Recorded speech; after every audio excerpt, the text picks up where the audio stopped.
pustakawan itu adalah pahlawan senyap. Untuk mendapatkan nilai terbaik dalam akreditasi, pasti yang akan dilihat pertama adalah fasilitas dan kegiatan perpustakaan seperti apa. Jadi Hari Pustakawan itu menjadi suatu momentum gitu ya? Sebagai penjaga etika informasi. Bukan IE akan menggeser kita, tapi IE itu malah justru akan menjadi mitra dari pustakawan. Panggilan hati kita yang mempunyai ilmu bagaimana sih mengamalkan. Pustakawan bisa menjadi inovator layanan seperti itu.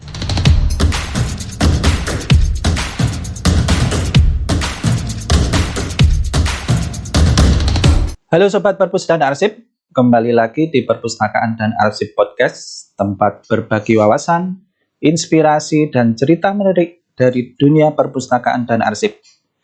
Dalam program Ngobrol Pintar bersama saya Badit Budi Wicaksono, yang siap menemani Sobat Perpustakaan dan Arsip menyelami kisah-kisah seru, fakta unik, dan obrolan asik.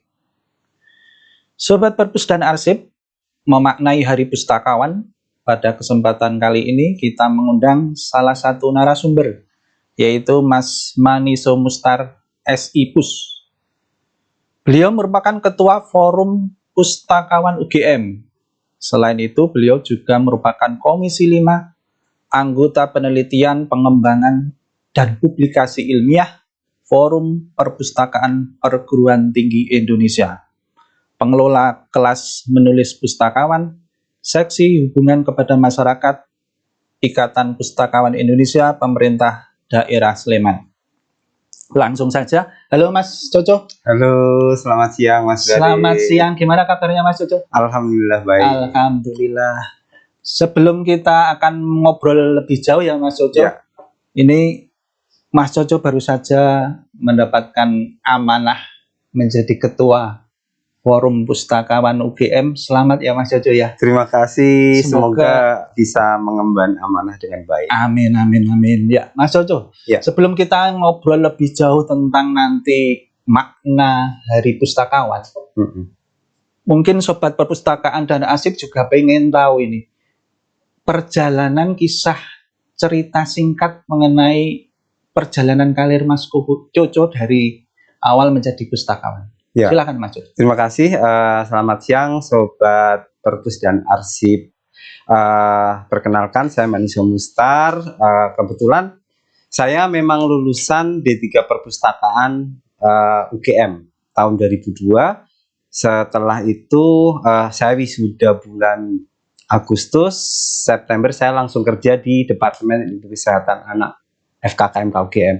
Saya kebetulan ditempatkan di perpustakaan, tapi saya masih belum pustakawan, Mas Badit. Jadi saya di sana menjadi pengelola perpustakaan, tapi yang memang hangabai ya. Jadi mulai dari mengelola seluruh kegiatan perpustakaan, kemudian menjadi sekretaris penelitian, menjadi sekretaris dokumentasi, pengabdian, dan juga publikasi.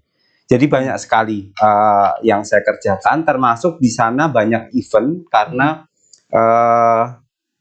kebetulan di departemen itu kan memang banyak acara seperti simposium, kemudian pertemuan ilmiah tahunan dan lain-lain. Nah di situ saya jadi tim untuk semua kegiatan itu.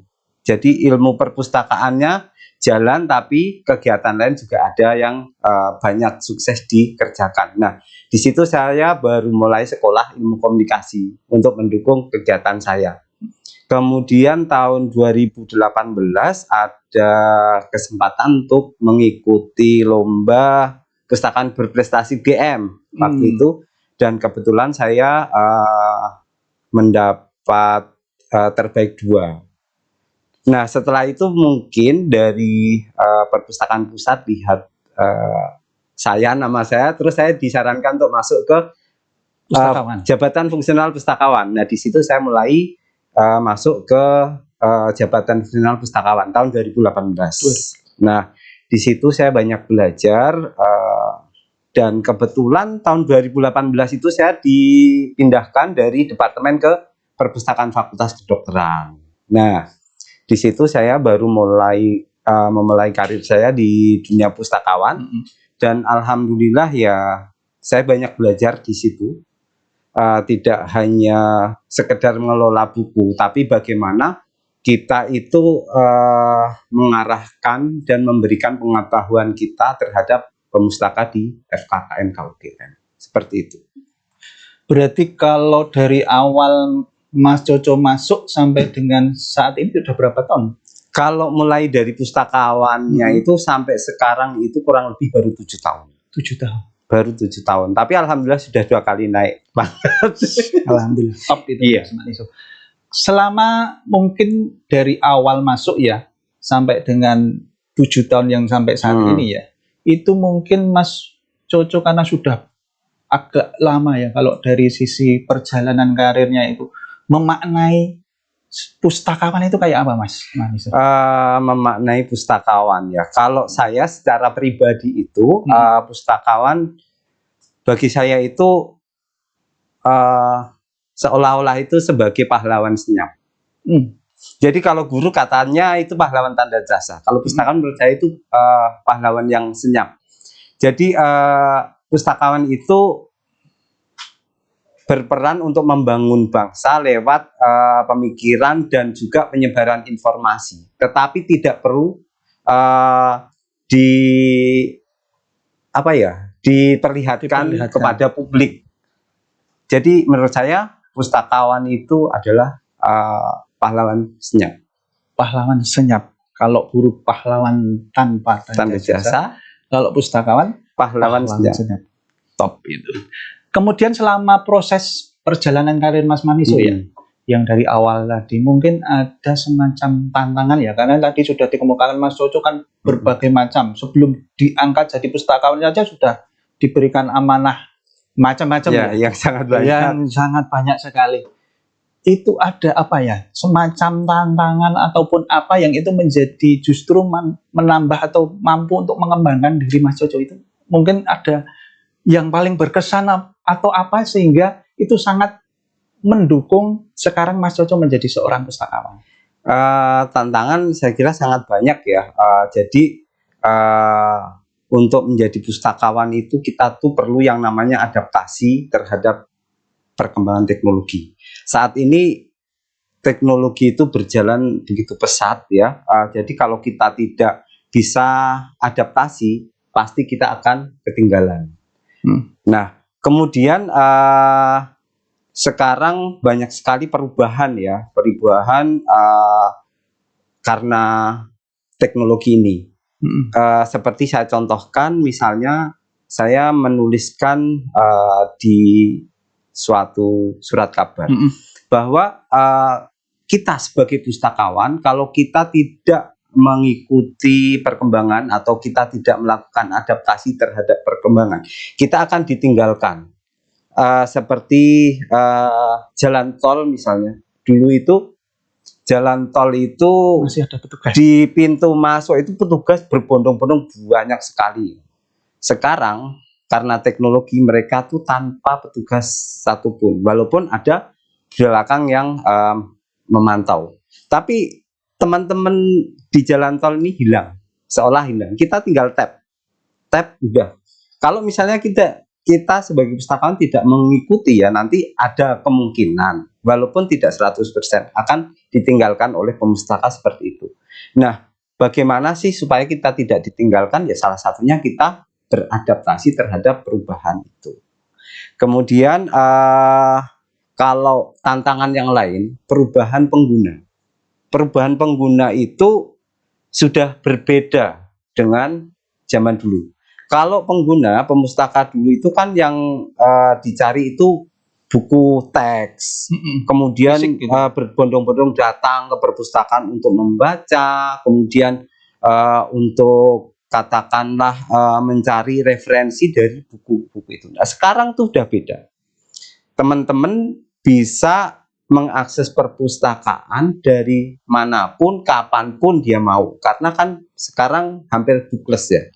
Semua sudah berbasis teknologi, ya, e-book, e-jurnal, Bahkan sekarang itu yang kita sediakan, yang perpustakaan ini bisa diakses 24 jam oleh mereka. Jadi mereka tidak harus datang ke perpustakaan pun mereka sudah istilahnya kenyang dengan informasi yang mereka dapatkan secara daring ya. Seperti itu. Kemudian tantangan yang lain adalah minimnya apresiasi terhadap profesi pustakawan. Jadi pustakawan itu seolah-olah dituntut harus menyediakan informasi yang terbaik, menjadi mitra peneliti, menjadi inovator layanan dan lain-lain. Tapi ketika hal itu dilakukan di pustakawan, sepertinya untuk penghargaan ini kayaknya sunyi senyap. Jadi ya tidak apa-apa karena memang perjalanan ini harus dilanjutkan supaya kita bisa mendapatkan pengakuan. Jadi bagaimana pustakawan itu nanti diakui, ya bagaimana kinerja kita lakukan seperti itu. Kemudian tantangan lain adalah literasi informasi masyarakat. Itu cenderung masih rendah. Kalau kita lihat di statistik ya, Indonesia itu nomor yang kesekian lah, masih rendah sekali. Nah, tugas kita sebagai pustakawan ini sangat kompleks ya. Kita harus menjadi, pertama adalah pendidik literasi. Jadi kita usahakan, kita upayakan supaya masyarakat itu literasinya bisa meningkat. Kemudian yang kedua, kita harus menjadi apa ya namanya ya, seorang yang bisa menyajikan, mengevaluasi dan juga tentunya menggunakan informasi secara tepat. Seperti itu. Itu tantangan-tantangan yang saya lakukan, yang saya rasakan sebagai pustakawan. Ya, menarik sekali Mas Maniso. Kalau tadi pustakawan itu pahlawan senyap, tapi pengakuannya jangan sampai senyap gitu ya. Ya, harusnya seperti itu. Seperti itu ya. Ya. Makanya di podcast ini kan saya sampaikan supaya tidak lagi senyap. Oke, Mas Maniso. Menarik sekali. Sekarang kita melanjut ke, karena alhamdulillah ya, tanggal 7 Juli kemarin sudah ditetapkan oleh pemerintah menjadi Hari Pustakawan Nasional ya. Ya, Pustakawan Indonesia. Pustakawan Indonesia. Nah, dari berbagai macam pengalaman Mas Maniso sampai saat ini gitu ya, memaknai Hari Pustakawan itu menurut Mas Maniso seperti apa? Perspektif Mas Maniso seperti apa? Apakah Hari Pustakawan itu cuman suatu seremoni saja, rutinitas saja, nanti diperingati karena tahun depan besok diperingati lagi, seperti itu ya mungkin ya Mas Maniso? Itu mungkin makna yang bisa gali dari itu, mungkin pendapat Mas Maniso secara pribadi. Oke, memaknai Hari Pustakawan ya. Jadi untuk memaknai Hari Pustakawan menurut saya ada beberapa hal yang harus saya sampaikan. Yang pertama adalah mengenai penghargaan terhadap profesi. Bagaimanapun juga profesi pustakawan itu profesi yang sebenarnya sangat dibutuhkan. Contoh ya, ini contoh kita di perpustakaan perguruan tinggi. Untuk mendapatkan nilai terbaik dalam akreditasi, pasti yang akan dilihat pertama adalah fasilitas dan kegiatan perpustakaan seperti apa. Jadi kita maknai penghargaan ini terhadap profesi pustakawan. Nah, kalau misalnya kita melihat momentumnya ya di Hari Pustakawan ini ya, paling enggak ada apresiasi ya kerja keras dan dedikasi dari para pustakawan dalam menjaga dan menyebarkan ilmu pengetahuan ya. Meskipun di sini kita dapat tegaskan pustakawan kadang-kadang berada di balik layar. Nah, maka ya itu tadi, penghargaan terhadap profesi pustakawan harus kita maknai di hari yang spesial ini. Yang pertama. Kemudian kita bisa maknai hari pustakawan ini sebagai refleksi diri, ya, dan juga transformasi pengetahuan. Bagaimana kita sebagai pustakawan kita dapat merefleksi diri kita terhadap transformasi yang berjalan. Karena ya tadi sudah saya sampaikan, kalau misalnya kita tidak mengikuti perkembangan, maka kita akan ditinggalkan atau kita akan tersingkir, akan diduduki oleh profesi lain. Kemudian yang berikutnya adalah membangun citra positif pustakawan. Ini penting, Mas Bari. Jadi citra positif pustakawan harus kita bangun, ya, supaya masyarakat tahu bagaimana sih profesi pustakawan itu bekerja. Kemudian pustakawan itu menunjukkan kemampuan dan keahliannya secara profesional. Nah, di sini nanti akan ada penghargaan terhadap citra pustakawan dari masyarakat. Nah, makna lain yang mungkin saya sampaikan adalah kita sebagai pustakawan harus bisa menginspirasi terhadap generasi baru. Jadi sebagai pustakawan kita harus menarik dong teman-teman Gen Z, ya. Kemudian sekarang banyak generasi, ya, yang seolah-olah mereka tuh enggan ke perpustakaan, tetapi sebenarnya mereka tetap mencari yang namanya informasi. Nah, di situ kita kesempatan, ya, sebagai pustakawan kita maknai hari pustakawan ini sebagai pustakawan sebagai inspirator, ya, kepada generasi baru untuk lebih melek terhadap informasi, seperti itu. Kemudian makna yang lain, kita sebagai pustakawan juga harus bisa menguatkan yang namanya jejaring dan solidaritas. Jadi kita harus melakukan yang namanya kerjasama, kemudian networking, ya. Jadi kita harus banyak koneksi supaya kita itu bisa sharing, bisa caring, ya. Dan tentunya dengan seperti itu kita sebagai pustakawan itu kita bisa memberikan apa yang kita punyai, ilmu maupun pengetahuan yang kita punyai kepada masyarakat luas, seperti itu. Nah, Hari Pustakawan sebenarnya menurut saya bukan merupakan suatu perayaan semata, ya, tetapi merupakan panggilan kepada para pustakawan untuk terus menyalakan pengetahuan dan keilmuan dalam membuka gerbang pengetahuan untuk masyarakat luas, seperti itu.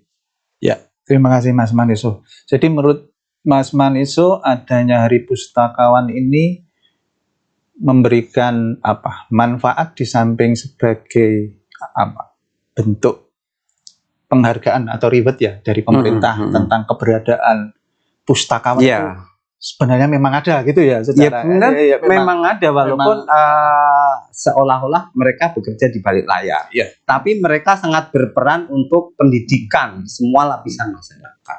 Oke. Jadi Hari Pustakawan itu menjadi suatu momentum gitu, ya.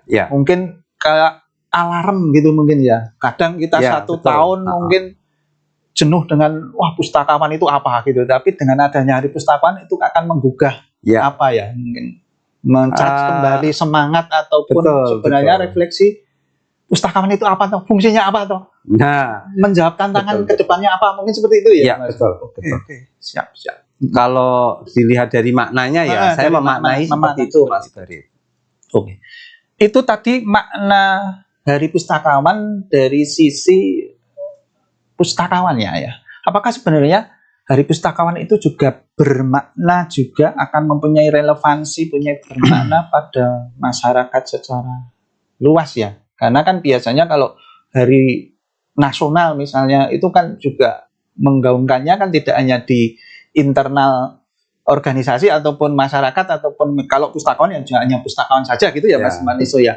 Tetapi juga apakah itu mempunyai implikasi pengaruh ke masyarakat yang lain, yang secara luas gitu maksudnya? Ya, kalau misalnya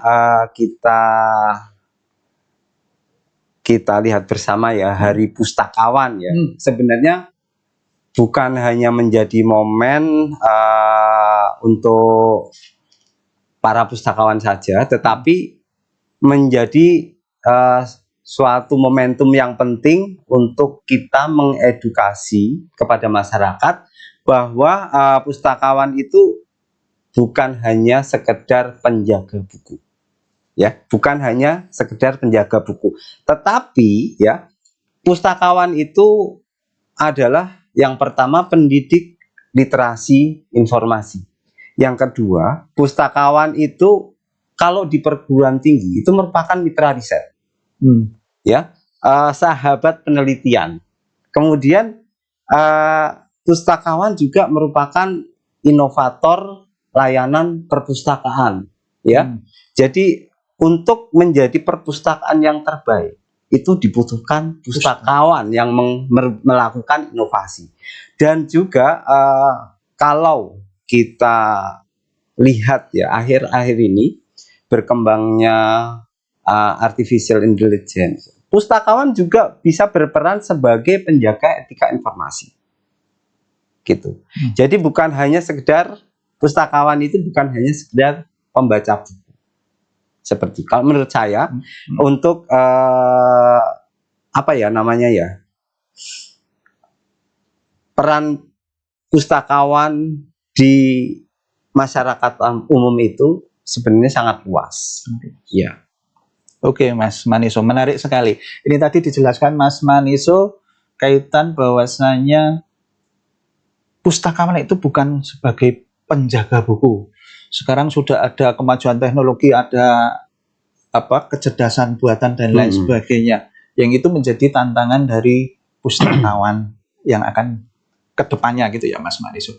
Nah, untuk menjawab tantangan-tantangan itu, Mas Maniso, misalnya adanya AI dan lain sebagainya, itu fungsi ataupun posisi pustakawan menurut Mas Maniso gimana? Kadang ada di beberapa wacana ataupun di beberapa workshop, seminar dan lain sebagainya bahwasanya kedudukan pustakawan itu akan tergeser dengan adanya AI dan lain sebagainya. Ini nanti kaitan dengan pustakawan pada masa kini dan akan datang.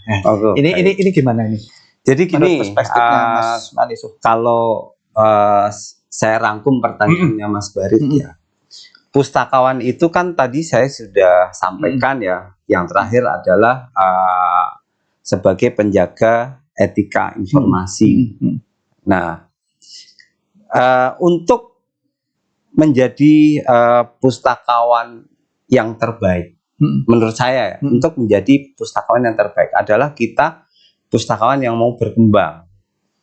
Artinya di poin pertama saya sampaikan mengenai adaptasi terhadap perkembangan teknologi. Kalau tadi dikatakan ada kecenderungan pustakawan akan tergeser karena adanya AI, itu salah besar. Karena bagi pustakawan yang mau berkembang, pasti dia akan mengetahui bagaimana sih penggunaan AI ini. Makanya saya tadi sampaikan sebagai penjaga etika informasi. Kenapa? Pustakawan harus mau belajar dan mempelajari bagaimana sih perkembangan teknologi terkini. Jadi kalau misalnya kita mempelajari hal-hal baru seperti AI misalnya, kita akan mengetahui AI itu penggunaannya bagaimana. Katakanlah mulai dari prom yang bagus dan efektif bagaimana. Belum tentu teman-teman masyarakat itu mengetahui. Bisa-bisa mereka hanya melakukan pencarian, copy, paste, selesai. Padahal di sini kalau kita mengatakan penulisan ilmiah, itu ada banyak sekali yang harus kita pelajari. Misalnya etika penulisan, salah satunya. Bagaimana melakukan sitasi, bagaimana melakukan parafrase, dan lain-lain. Oke, kalau saya berpendapat bukan IE akan menggeser kita, tapi IE itu malah justru akan menjadi mitra dari pustakawan. Kalau menurut saya seperti itu. Jadi kita pelajari secara lengkap bagaimana aturan mainnya IE ini. Kemudian kita sampaikan kepada pemustaka. Seperti praktek di FKKMK, kita ada yang namanya Sibaper, Sinau Bareng Perpustakaan. Dalam sebulan kita akan ada 4 topik.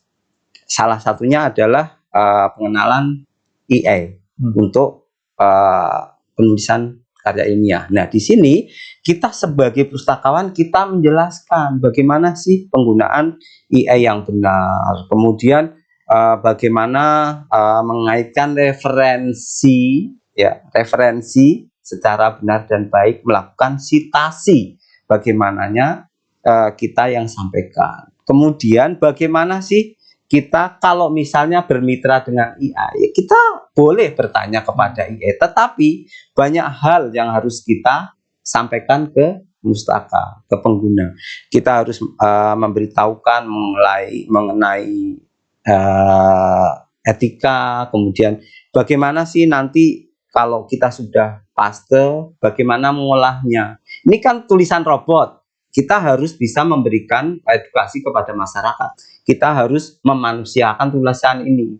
Kita lakukan parafrase, kemudian kita kaitkan dengan referensi yang lebih dekat, gitu. Jadi kita bantu mereka untuk melakukan scooping, kemudian dari scooping ini kita dekatkan dengan apa yang mereka teliti. Kita sampaikan caranya itu seperti ini. Jadi semacam kita itu tidak akan ditinggalkan, tetapi dengan IE ini kita malah sebenarnya menjadi mitra yang sangat kuat. Karena apa? Satu, penelitian itu dulu yang harus kita pikir sendiri secara rumit, ya, secara rumit kita sedikit dibantu oleh IE. Kemudian minimal sudah ada kerangka. Nah, kerangka ini bagaimana kita mengolah, pustakawan harus bisa memberikan pengetahuan kepada masyarakat. Seperti itu. Jadi tidak akan digeser. Pergeseran. Tetapi kalau kita mau belajar dan mau mengikuti perkembangan, maka kita akan jadi mitra. Seperti itu. Oke, menarik sekali. Jadi adanya AI dan lain sebagainya, ya, kemajuan teknologi itu sebagai mitra. Iya. Sebagai mitra, dan mungkin kedudukan pustakawan itu ada fungsi sisi humanismenya, ya. Iya, betul. Penjaga etika. Iya, makanya saya bilang tadi kan untuk tulisan-tulisan itu kita manusiakan. Karena tulisan robot itu tentu beda dengan tulisan pikiran kita. Makanya kita bantu untuk humanize tadi. Oke. Siap Mas Maniso. Ini tadi kita sudah ngobrol banyak tentang pustakawan. Ini tadi kalau dari CV Mas Maniso tadi ada kayaknya mengelola ataupun tentang kaitan dengan pustakaan masyarakat, ya. Nah, ini kalau tadi sudah ngobrol banyak tentang fungsi kedudukan pustakawan di internal, karena kita di perguruan tinggi, ya, di sivitas perguruan tinggi. Tapi kalau di kalangan masyarakat mungkin kan pustakawan harus punya dua sisi. Yang satu sisi memang internal di perguruan tinggi, dia sebagai humanis yang ada di masyarakat, dia juga harus punya fungsi itu. Itu Mas Maniso mungkin punya pengalaman atau tentang pustakawan di masyarakat. Betul. Jadi tadi saya sampaikan di depan, ya, pustakawan itu tidak hanya sebagai penjaga buku, ya, tetapi juga sebagai mitra. Nah, mitra di sini kalau saya di perguruan tinggi, ya, sebagai mitra dengan sivitas akademika, dosen, mahasiswa, kemudian karyawan. Kalau di masyarakat bagaimana Jadi begini Mas Bari, saya itu sebenarnya berusaha untuk mengamalkan ilmu yang saya punya. Tidak hanya di tempat kerja saya saja, tetapi saya mencoba untuk mengembangkan di masyarakat. Kebetulan di masjid ada banyak buku yang berserakan. Saya coba untuk membantu merapikan, kemudian kita klasifikasi, kemudian kita shelving seperti perpustakaan, kemudian kita tambahkan koleksi, kemudian anak-anak alhamdulillah pada suka baca di perpustakaan masjid, ya. Jadi banyak sekali cerita-cerita menarik yang selalu dikunjungi anak-anak. Nah, di sini juga sebenarnya bukan lagi kewajiban kita, tetapi panggilan hati kita yang mempunyai ilmu bagaimana sih mengamalkan. Kemudian kegiatan masyarakat yang lain, saya juga mencoba untuk mengaitkan, karena saya tinggalnya itu di daerah Jetis, jadi di perkotaan. Lingkungan padat. Ya, lingkungan padat di sini.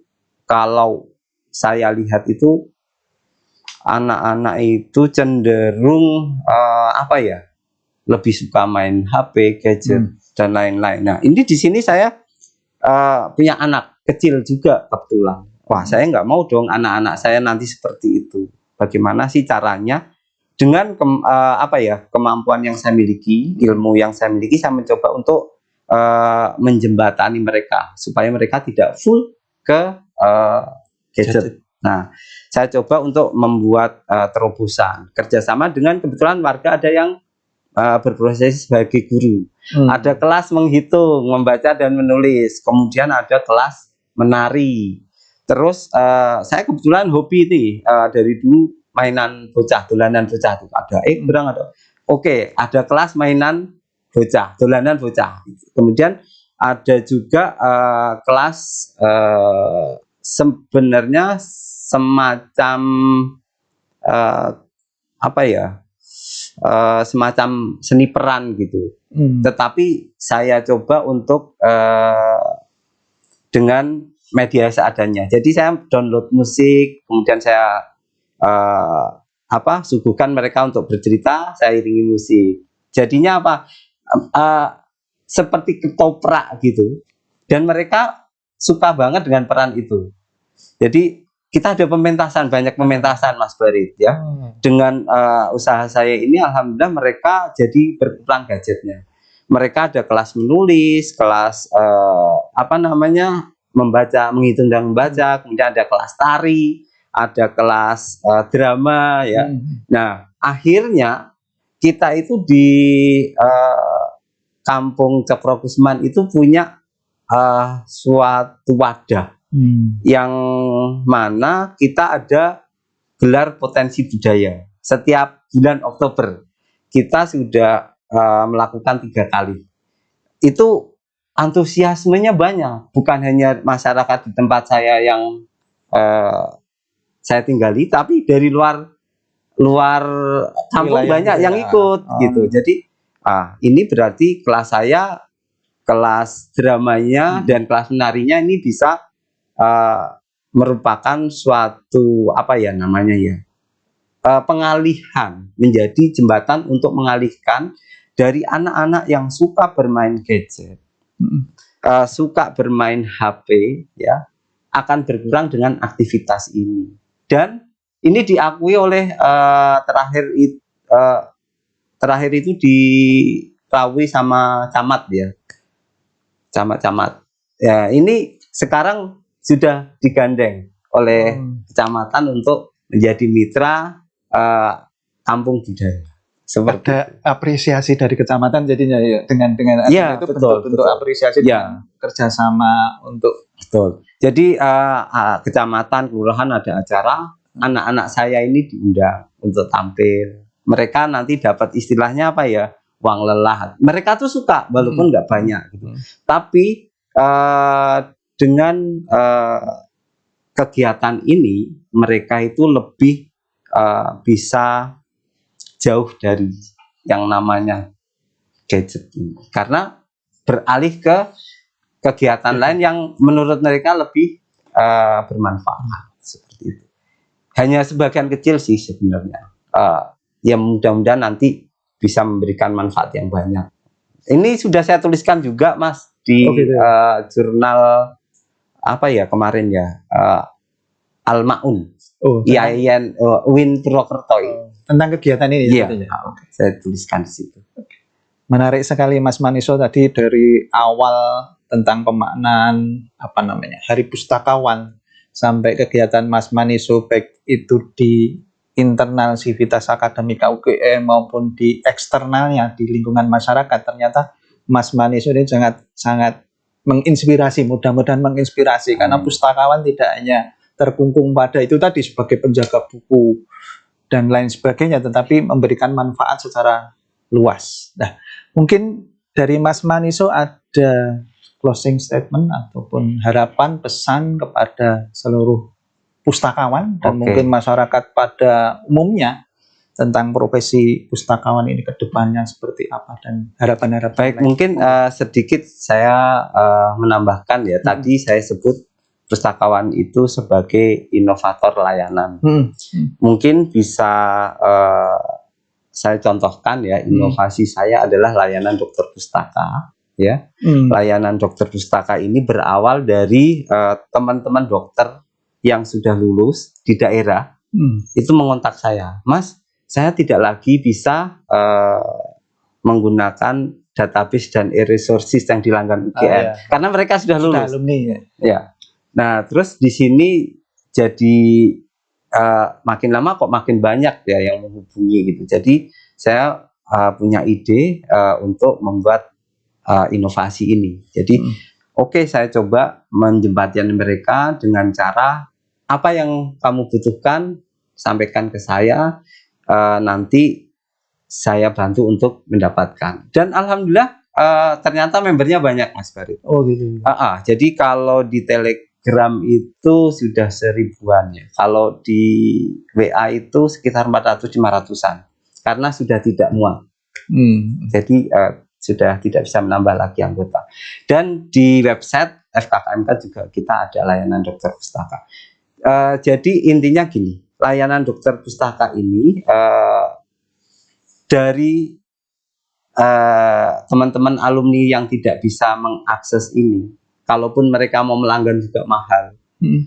Saya sebagai pustakawan mencoba untuk membantu mereka memberikan informasi secara daring kepada mereka. Nah, hasilnya apa Mas Barit? Waktu saya lakukan survei, layanan dokter pustaka ini dirasa lebih bisa memberikan peningkatan kesehatan di masyarakat. Karena dengan bantuan saya informasi ini, referensi yang mereka minta ke saya, mereka ternyata bisa memberikan diagnosis yang tepat, kemudian pengukuran dosis yang sesuai, kemudian terapinya bagaimana. Di sini itu menghasilkan sebuah menurut teman-teman yang di daerah itu percepatan penyembuhan. Nah, mungkin teman-teman bisa adopsi ya inovasi ini, bukan harus dari kedokteran, tapi teman-teman lain juga bisa melakukan bagaimana sih kita memanfaatkan database dan e-resources yang kita langgan dengan harga yang sangat besar ini, ya, dan pemanfaatannya mungkin masih belum optimal. Nah, kita bantu untuk alumni ini seperti itu. Jadi yang saya sampaikan tadi, pustakawan bisa menjadi inovator layanan seperti itu. Kalau closing statementnya, saya tadi di depan bilang pustakawan itu pahlawan senyap. Jadi untuk teman-teman mungkin tidak usah menanyakan ya, saya bekerja seperti ini, melakukan inovasi seperti ini akan dapat apa.